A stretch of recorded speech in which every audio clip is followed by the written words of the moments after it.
이 책은 1443년에 세종대왕께서 28자를 완벽하게 창제한 다음에 그것을 백성들한테 알리기 위해서 8명의 학사들의 도움을 받아서 그걸 자세하게 풀어서 설명해 놓은 책입니다.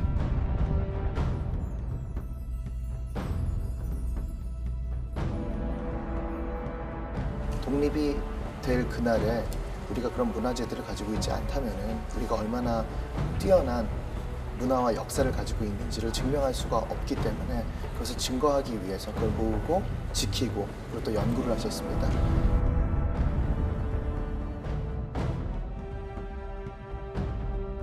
이 헤레본이야말로 어떻게 보면은 우리 민족이, 우리나라 사람들이 우리 민족의 잠재되어 있는 창의성을 그리고 과학적인 우수성을 느끼고 그리고 체감할 수 있는 그런 인물이 아닌가 합니다.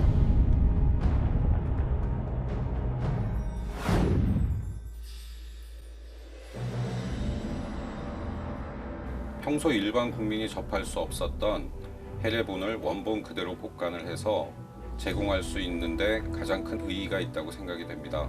일반 국민들께서는 기존에 손으로 베껴 쓴 모사본이나 또는 인쇄 방식을 취한 영인본을 체험해 보셨다면 한 번도 경험하지 못한 헤레본을 접하고 만지고 읽어볼 수 있는 귀한 기회를 제공해 드린다는 데 가장 큰 의의가 있다고 생각됩니다.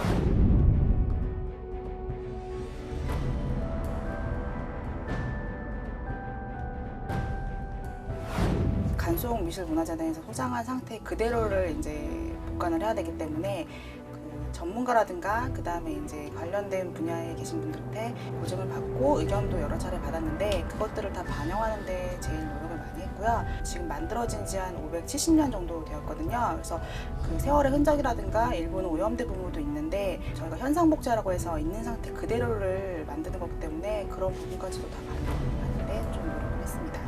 오치만정법이라는 게 있는데요. 중국 고서 제본 방식이고 그 인의, 예지, 심이라는 5가지 의미에 따라서 구멍을 5개를 뚫어서 제본하는 방식이에요.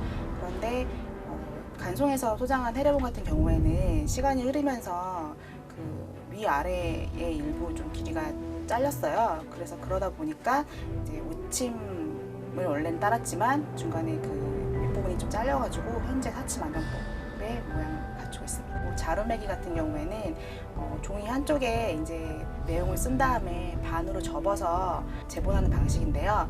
그렇게 묶어서 제본을 하다 보면은 책 배 쪽에 그 자루 모양의 공간이 생기거든요. 그래서 그 모양을 두고 자루매기라고 합니다. 이 대중적인 해설과 학술적인 정보를 동시에 결합시켰다는 것입니다. 그래서 이 책은 기존의 딱딱한 해설서와는 달리 거의 주석도 달지 않고 중학생 이상이면 이해할 수 있게끔 최대한 쉽게 풀었었고요. 그러면서도 이 후문적 헤레본이 어떻게 발견됐고 또 그것이 어떤 역사를 통해서 우리한테 오늘날 어떤 의미를 전달해 주는지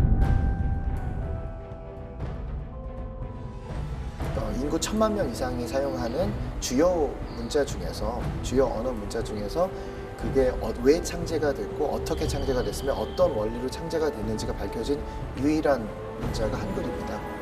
정작 우리 글이 갖고 있는 한글이 갖고 있는 그런 역사와 의미에 대해서는 소홀히 해오는 게 아닌가 싶어요. 이런 역사를 우리가 반성하고 이제 한글을 우리가 제대로 알고 그리고 또 한글에 담긴 어떤 문자의 보편적인 가치, 의미를 나누자는 의미에서 후문적 헤레본을 우리가 반드시 배워야 되고 알아야 된다는 것이죠.